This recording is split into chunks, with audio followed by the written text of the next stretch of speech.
What you're about to see is an interactive presentation about the choking game, brought to you by GASP. We think it's important to tell you that this program has content that's very graphic and may be considered disturbing. Because the choking game is a serious matter of life and death, we have to show you the ugly side of it too, and that includes real 911 phone calls, graphic photos, and stories of personal grief. If you feel you can't handle this, we completely understand. If you like, you can go to the back of the room and a teacher will escort you out.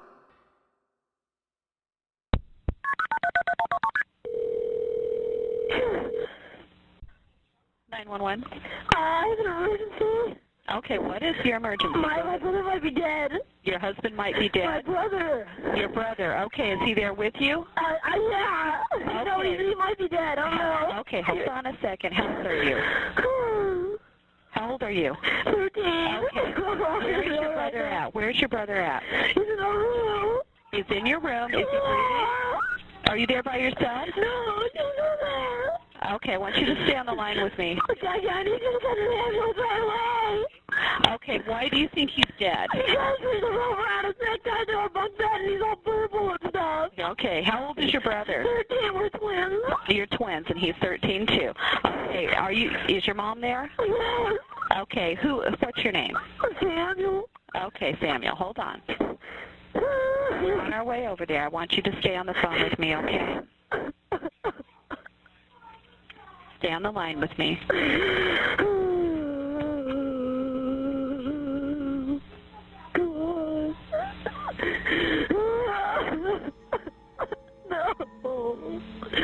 Oh, God, no. That was an actual 911 call in California a few years ago.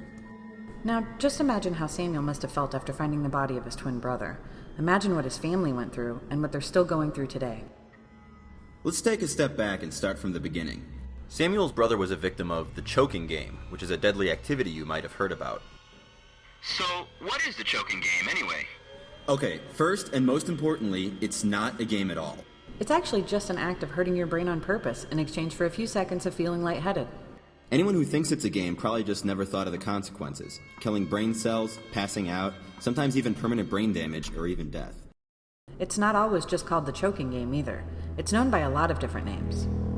Some of these names should give you a pretty good idea of what we're talking about here. Suffocation, blackout, flatliner. Do those really sound like games to you?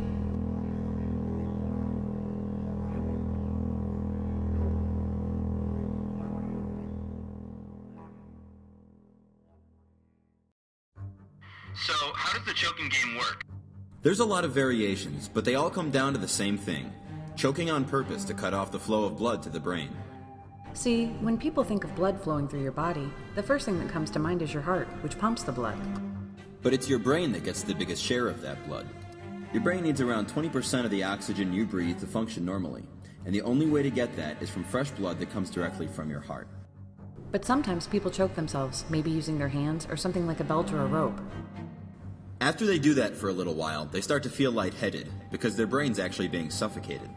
Then, when they just can't take it anymore, they release the pressure on their chest or neck. And then all that blood that was blocked up floods the brain all at once. So, at right around this time, their brain cells are starting to die by the thousands. And as the cells die, there's a chemical release that sets off a warm and fuzzy feeling. But what people have to realize is that this feeling is actually just their brain dying. And that's about it. Even if they're lucky enough to survive, they've already killed off millions of brain cells that they'll never get back. I heard from somebody that it's actually pretty safe. It's not safe at all. Many times when people choke, they pass out from the lack of oxygen because there's no way to know when a person is about to faint. Come on, people faint all the time. What's the big deal? In this case, fainting is caused by the brain starving for oxygen. Brain cells are dying and will never regenerate. This can result in long-term brain damage or even a vegetative state. And pretty often, when people faint from this, they can fall and injure themselves. There are reports of broken bones, concussions, major cuts, eye injuries, and even deaths from the fall. In fact, it's estimated as many as 250 to 1,000 young people die in the United States and Canada each year playing some variant of the choking game. But it's tough to measure the stats because so many are ruled as suicides. But it's safer than using drugs, right? That's a very common mistake, which is why so many smart kids get mixed up with the choking game. They think it's safer than drugs and that it won't get them in trouble. But the choking game can be just as dangerous as drugs. Not only can it give you permanent brain damage or even kill you, it also seems to be addictive once people start doing it. I heard it feels weird when you wake up. Is that true? That's because the blood is rushing back into the brain. This surge can lead to a stroke, which is blood in the brain, or even seizures. Either of these can lead to severe brain damage and even death. I also heard that some people start twitching before they wake up. That twitching is the brain having a seizure. At this point, there's brain damage taking place that can't be reversed. Millions of brain cells are dying each time this happens, leading to bleeding in the brain or silent strokes. So why are so many people dying from this? When kids choke themselves, the plan is to release pressure at just the right time before they pass out. But there's no way to know exactly when that'll happen. If they pass out first, the weight of their body pulls on the rope and they can die. Also, the rush they're getting can be addictive, so once they start, they end up wanting to do it more and more. A lot of times they start off choking with their friends, but then they end up doing it by themselves, which is even more dangerous. Nobody's around to help them if they pass out. So you're saying it's safe to do it with a friend? Absolutely not. It's never ever safe. Even if you're not tying something around your neck, you're depriving the brain of oxygen. If you have someone push on your arteries in the neck and they put pressure on a group of nerves, it can cause an immediate heart attack.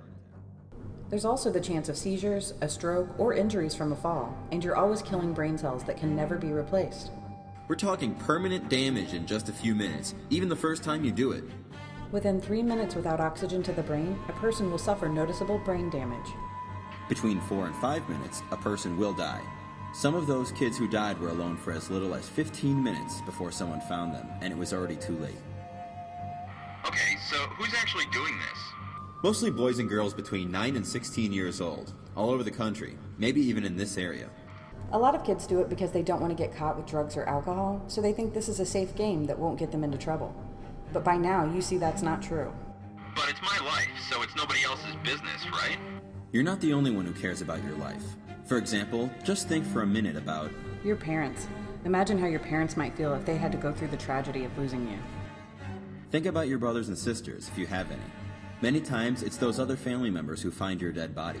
How would you feel if you found theirs? And think about your friends. If you die and your friends are there when it happens, they could be charged with murder. And if they know what you're doing and they don't say anything, they'd have to live with it for the rest of their lives. How do I know if somebody's choking themselves? What are some signs to look for? There's a few very common warning signs that someone is choking themselves. Look out for bloodshot eyes, frequent or unusual headaches, strange marks on their neck, doors that are always locked, knots tied around their bedroom, marks on bedposts and closet rods where it's worn down, and frequent disorientation after spending time alone. So if I know someone who chokes, what should I do? If you're doing it yourself, stop. If you know someone else who is, please tell them to stop. And don't just take their word for it. Be sure to tell an adult about it. Yeah, but then my friend's just gonna get mad at me. We're not going to lie to you. That's very possible. But is it better to have a friend mad at you for saving their life, or having a dead friend? Your friend may not realize you're saving them, but in the long run, trust us, this choking game is a killer. Okay, then who should I tell? You can talk to anybody you trust. Your parents are a great place to start. You can also talk to any other family members, like a brother, sister, aunt, or uncle. You may also want to talk to your friend's parents, because this affects their home and their family too. Another good place to talk to someone is the school, where you might have a teacher or guidance counselor that you feel will listen. But really, you can talk to any responsible adult that you trust. So if someone asks me to play the choking game, how can I say no? When you think about it, there's a lot of ways to get out of the choking game. You can use humor. No thanks, I need all the brain cells I've got. You can also give them a good reason. Choking yourself? You know that can kill you, right? You can always walk away. If someone asks you to do it, just leave. You can also hang out with kids who have better things to do than choke themselves. Or, you can just totally avoid the situation. If you know people that are choking themselves, just don't go with them. When you stop and look at the pain and suffering this causes, it makes you wonder, how can such a deadly activity be considered a game?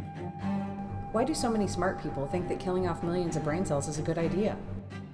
And why is it so hard to stop someone with so much potential from destroying their lives and the lives of those they care about? The reality is, it's not hard to stop the choking game, at least not once we open our eyes. We can stop this together, just by talking about it, thinking about it, and watching out for it. And if we learn anything from the thousands of lives that ended too soon, It's that you can make your life whatever you want it to be. Your life is in your hands.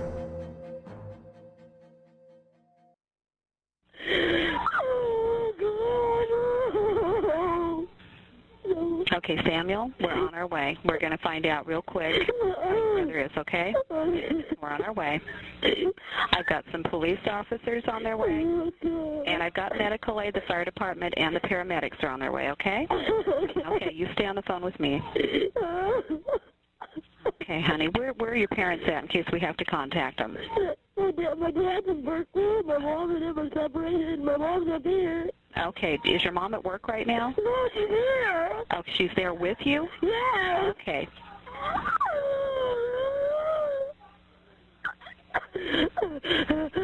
Is your mom's name Sarah? Yes. Okay, is she looking at your brother right now? Yeah, she's trying to put him back to life. Okay. Can you ask her if she's getting any response out of him at all? Not at all. Okay, tell her we're on our way. Did you tell her medical is on their way? Okay. They're on their way, Mom. They're on their way.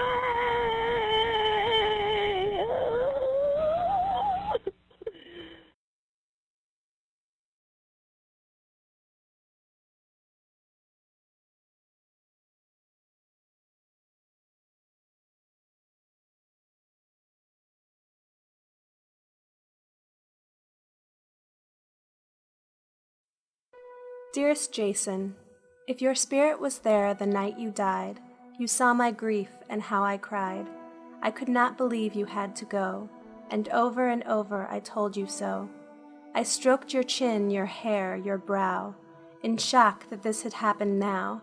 Beneath your lids I glimpsed each eye. It was not true that you could die.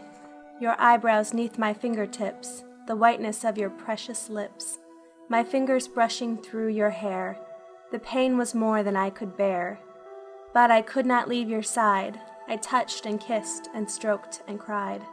My tears upon your face did land. I rubbed your arms and held each hand. My fingers made a futile trek to erase the marks upon your neck.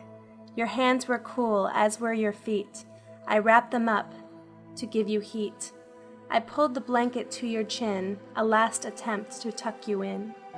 I wanted so to comfort you, to make you warm, to pull you through. But Mommy's kiss was late this night. My kisses could not make it right. Your face was calm and oh, so blue, but still so beautiful, it's true. You were everything to me. To lose you was not meant to be. It's not just your body I will miss. It's your touch and voice and thoughts, your kiss. Your ideas, songs, and how you talk, the way you sleep and how you walk. Your smile, your laugh, your love of rain, your great intolerance of pain, your love of animals, all our pets, the fighter planes and battleships. It's your whistling and the food you ate, your complaints of all the stuff you hate, your grin when you were filled with joy, the energy of a restless boy, the never-ending hum of noise, the sound effects you gave your toys, Christmas, Halloween, and such. When you were here, they meant so much. Your arms encircling round my neck, your love of space, Star Wars, Star Trek, the way you'd find a quiet nook to sit and read a brand new book, and always ready, on the go, to ride four-wheelers, play in snow, boating and camping with your dad, and dreading schoolwork, oh so bad.